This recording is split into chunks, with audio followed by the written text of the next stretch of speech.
ప్రేక్షకులకి నమస్కారం. గోపురానికి స్వాగతం.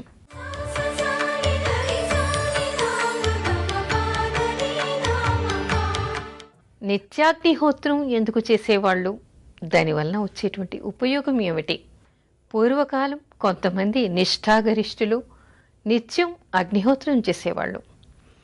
అసలు మనకి ధార్మిక శాస్త్రాల్లో హిందూ ధర్మాన్ని అనుసరించి ప్రతి ఒక్క కర్మకి, అంటే షోడశ కర్మలు చెప్పుకుంటాం కదా మనం, ప్రతి ఒక్క శుభకార్యానికి అశుభానికి కూడా మనకి అగ్నిహోత్రాన్ని చెప్తారు, యజ్ఞ యాగాది క్రతువుల్ని చెప్తారు.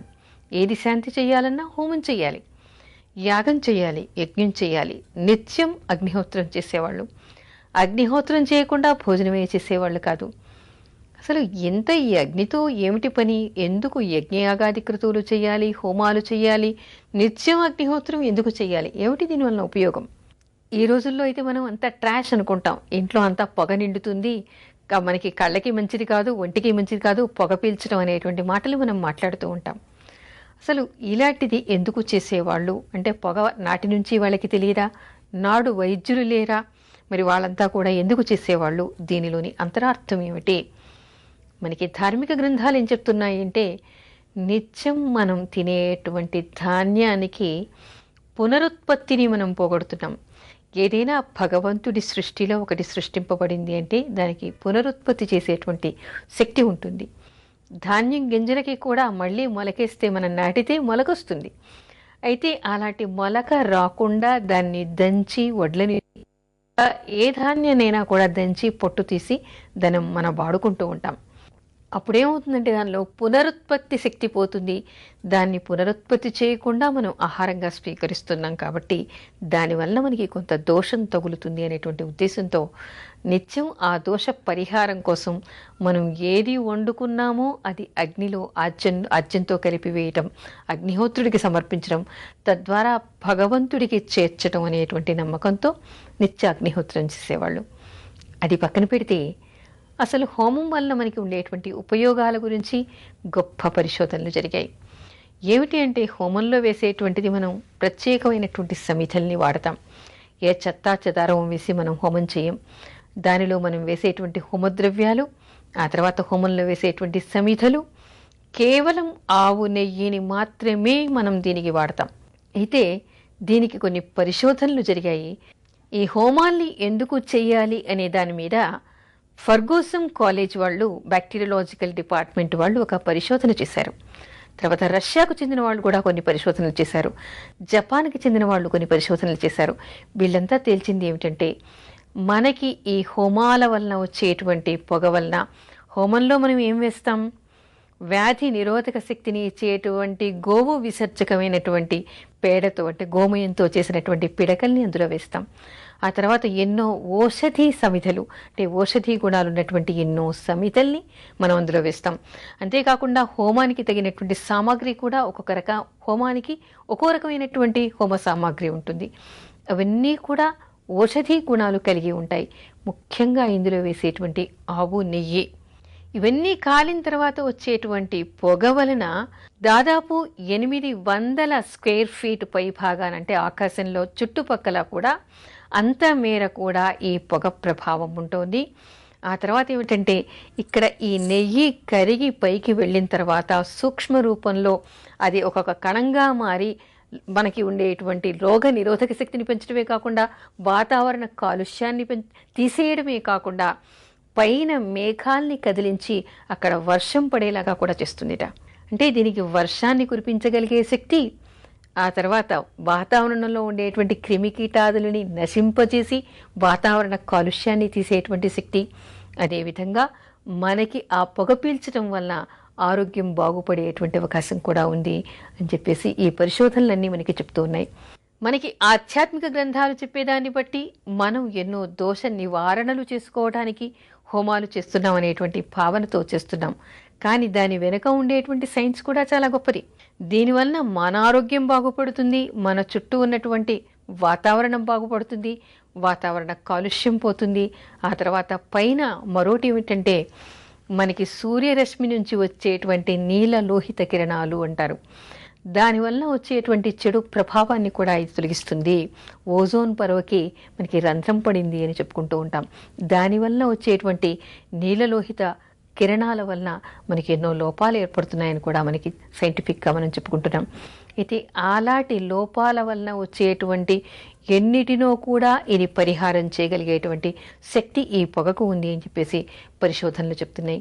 అందుకే నాటి నుంచి మన వాళ్ళు ఒక సాంప్రదాయమని, ఒక భక్తి అని ఏదైనా చేసినా కూడా దానివల్ల వాతావరణానికి సంబంధించి, తర్వాత మనుషులకి సంబంధించి ఎన్నో ఉపయోగాలు ఉన్నాయని చెప్పేసి మనం చెప్పుకోవచ్చు. యాగాలు చేయటం వలన వృక్షాలకి కలిగేటువంటి ఉపయోగం ఏమిటి? దీని మీద కూడా పాశ్చాత్యులు చాలా పరిశోధనలు చేశారు. ఏమిటంటే ఎక్కడైనా మనం హోమం చేశాము, యాగం చేశాం. పూర్వకాలంలో పెద్ద పెద్ద యాగాలు, పెద్ద పెద్ద హోమాలన్నీ ఇళ్లలో చేసేవాళ్ళు కాదు. నిత్యాగ్నిహోత్రులైతే ఏదో చిన్నగా ఇంట్లో సాయంత్రం పూట పొద్దున చేసుకుంటూ ఉండేవాళ్ళు. కానీ 3 రోజులు, 5 రోజులు, 40 రోజులు ఇలా చేసేటువంటి యాగాది క్రతువులు కూడా మనకి తెలుసు. ఇలాంటివన్నీ చేసినప్పుడు ఏమిటంటే అంతటి హోమాన్ని ఇంట్లో చేయలేరు కాబట్టి బయట అడవుల్లో కానీ, నదీ తీరాల్లో కానీ, దేవాలయాల్లో కానీ, ఆరుబయట కానీ చేసేవాళ్ళు. అలా చేసినప్పుడు ఏమవుతుంది, ఆ చుట్టుపక్కల ఎన్నో చెట్లు, ఎన్నో వృక్షాలు ఉంటాయి. అయితే వాటి మీద దీని ప్రభావం ఎలా ఉంటుంది అని పాశ్చాత్యులు చాలామంది దీని మీద పరిశోధనలు చేశారు. కిర్లాన్ ఫోటోగ్రఫీ ఉపయోగించారట. ఉపయోగించి హోమాలు జరుగుతున్నప్పుడు ఆ పొగ వెలువడిన తర్వాత అంతకుముందు ఆ చెట్ల ప్రభావం ఎలా ఉండేది, అవి ఎంత పచ్చగా ఉండేవి, ఎలాంటి ఫలపుష్పాలని ఇచ్చేవి, ఎంతగా ఇచ్చేవి, ఆ తర్వాత హోమం జరిగిన తర్వాత ఆ గాలి పీల్చిన తర్వాత వాటిలో వచ్చినటువంటి మార్పు ఏమిటి అని చెప్పేసి కిర్లాన్ ఫోటోగ్రఫీ ద్వారా వాళ్ళు కనుక్కున్నారనమాట. కనుక్కుంటే వృక్షాల్లో కూడా ఎంతో మార్పు ఉంది, అవి కూడా బాగా వికసిస్తున్నాయి, ఫలపుష్పాల్ని ఎక్కువగా ఇస్తున్నాయట. మనకి చెట్ల మీద చూస్తూ ఉంటే ఎన్నో క్రిమికీటకాలు, పురుగులు, పుట్టలు ఎన్నో కనిపిస్తూ ఉంటాయి. ఆకులకి చీడ పడుతూ ఉంటుంది, పువ్వులకి చీడ పడుతూ ఉంటుంది, పువ్వుల మధ్యలో పురుగులు చేరుతూ ఉంటాయి, మొగ్గలు పాడు చేస్తూ ఉంటాయి, పంటని పాడు చేస్తూ ఉంటాయి. అక్కడ వచ్చినటువంటి కాయలలో కూడా ఎన్నో పుచ్చులు వెళుతూ ఉంటాయి. ఆ తర్వాత చెట్టు మొత్తానికి కూడా మనకి చెదలు రావటం, ఎన్నో పురుగులు రావటం, చీడపీడలు కనిపిస్తూ ఉంటాయి. అయితే ఈ హోమాలు జరిగిన తర్వాత ఆ ప్రదేశంలో ఉన్నటువంటి చెట్లకి ఉండేటువంటి చెదలు కానీ, క్రిమికీటకాలు కానీ, ఆ తర్వాత అక్కడ ఉండేటువంటి చెట్టుకు ఉండేటువంటి ఏలాంటి కాలుష్యం లేకుండా వాటిని కాపాడుతుందట. ఆకులకి, పువ్వులకి, ఫలాలకి, పుష్పాలకి, దేనికి కూడా ఆ క్రిమికీటకాల బెడద లేకుండా వాటిని అది రక్షిస్తోందట. ఈ పొగ రాగానే అవన్నీ రాలిపోతున్నాయట. ఈ రోజుల్లో మనం ఏం చేస్తున్నాం, పంట రావాలంటే చెట్లు బాగుండాలి, సాగుబడి బాగా ఉండాలి, దిగుబడి బాగా రావాలి, ఫలపుష్పాల దిగుబడి బాగా రావాలంటే అసలు తినే పళ్ళ మీద, తినే కాయకూరల మీద కూడా ఎన్నో మందుల్ని కొడుతూ ఉన్నాం మనం ఈరోజు. అంటే ఎందుకు, క్రిమికీటకాలు పోవాలి, పురుగు చచ్చిపోవాలి, కాయ బాగా ఎదగాలి, పంట దిగుబడి బాగా రావాలి అని మనం చేస్తున్నాం. కానీ ఈ హోమాల గాలి అంటే ఈ హోమపు పొగ వల్లనే అక్కడ ఉండేటువంటి క్రిమికీటకాలన్నీ చచ్చిపోవడం, పురుగులు రాలి కింద పడటం, చీడపీడలన్నీ పోవడం జరుగుతోంది. తద్వారా ఇంకోటి ఏమిటంటే ఈ గాలిని పీల్చడం వలన వృక్షాలు కూడా చాలా ఆరోగ్యంగా, ఏపుగా పెరగటం, ఎన్నో ఫలపుష్పాల్ని దిగుబడి ఇవ్వడం కనిపించిందిట. అలా అని చెప్పేసి మనవాళ్ళు కాదు, ఎంతోమంది పాశ్చాత్యులు దీని మీద పరిశోధనలు జరిపి మనకి అధ్యయనాలు చూపిస్తూ ఉన్నారు.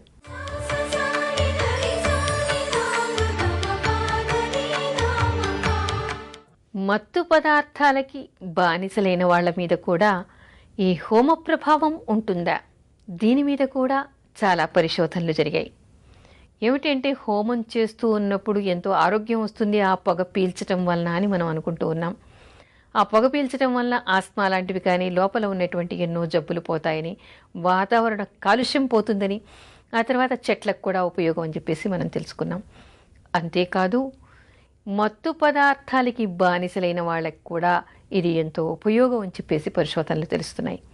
అయితే మత్తు పదార్థాలు అంటే సిగరెట్ తాగటం కానీ, మత్తు పదార్థం తినటం కానీ, తాగటం కానీ, ఏదైనా సరే ఒక వ్యాపకం మత్తుగా వీళ్ళకి మారినప్పుడు అంటే దాని మీద, వాళ్ళ మెదడు మీద దాని ప్రభావం చాలా ఉంటుంది, బలహీన పడిపోతుందన్నమాట. ఆ సమయం అయ్యేసరికి ఆ దేనికి బానిసయ్యారో దానివైపు వాళ్ళు పరిగెడుతూ ఉంటారు. ఎంత చేసినా కూడా వాళ్ళని వాళ్ళు అదుపులో ఉంచుకోలేనటువంటి స్థితిలో ఉంటారు. ఇది మితిమీరినప్పుడు ఏమిటంటే మత్తు మందుల్ని ఇచ్చి వీళ్ళని నిద్రలోకి పంపించి తర్వాత ఎన్నో రకాల సైకియాట్రిక్ ట్రీట్మెంట్లు ఇచ్చి వీళ్ళను మార్చేటువంటి ప్రయత్నాలు చాలా జరుగుతూ ఉన్నాయి. అలా కాకుండా ఇలాంటి హోమాల పొగ కేవలం పీల్చడం వల్లనే వీళ్ళల్లో ఎంతో మందిలో మార్పు వస్తోందని చెప్పేసి కూడా మనకి కొన్ని అధ్యయనాలు చెప్తూ ఉన్నాయి. ఇదేమిటి అంటే కొంతమంది ఇలా మత్తుకు బానిసైన వాళ్ళ మీద పరిశోధనలు చేశారట. చేసినప్పుడు ఏమిటంటే ఈ హోమపు పొగ పీల్చటం, అక్కడ ఉండే మంత్రాల శబ్ద తరంగాలు, అంటే ఒక్కో మంత్రానికి ఎన్నో శబ్దాలు, ఎన్నో బీజాక్షరాలు ఉంటాయి. వాటి వలన వచ్చేటువంటి శబ్ద తరంగాల వలన కూడా వీళ్ళలో మార్పు వస్తోంది. అవి ఎలాంటి మార్పులు వస్తున్నాయంటే మన మెదడులో ఎలా అంటే బీటా, ఆల్ఫా, బీటా, డెల్టా అనేటువంటి ప్రకంపనాలు మనకి ఉంటాయి. అయితే ఈ డెల్టా కంపనాల మీద దీని యొక్క ప్రభావం చాలా ఉందిట. ఆల్ఫా మీద కూడా దీని ప్రభావాలు చాలా ఉన్నాయి. దానివలన వీళ్ళలో ఎన్నో ఈ ప్రకంపనాల వలన ఎంతో, ఈ తరంగాల వలన వీళ్ళకి ఎంతో మార్పు వస్తోంది, దానిలో మార్పు కలుగుతోంది. ఆ తర్వాత వాళ్ళంతా వాళ్ళుగా మారిపోయిన వాళ్ళు చాలా ఉన్నారని చెప్పేసి పరిశోధనలు చెప్తూ ఉన్నాయి. అంటే మెదడులో కూడా దీనివల్ల దీని ప్రభావం బాగా ఏర్పడుతోంది. అంటే ఇక్కడ ఉండేటువంటి శబ్ద తరంగాలు, వాళ్ళు పీల్చేటువంటి గాలి, అది చూడటం వల్ల వాళ్ళలో వచ్చేటువంటి మానసిక మార్పు, ఇవన్నీ కలిపి వాళ్ళ మెదడులో ఉండేటువంటి డెల్టా తరంగాల్ని, ఆ తర్వాత ఆల్ఫా తరంగాల్ని కూడా మార్చి వాళ్ళలో మార్పులు తీసుకొస్తున్నాయని చెప్పేసి పరిశోధనలు మనకి చెప్తూ ఉన్నాయి.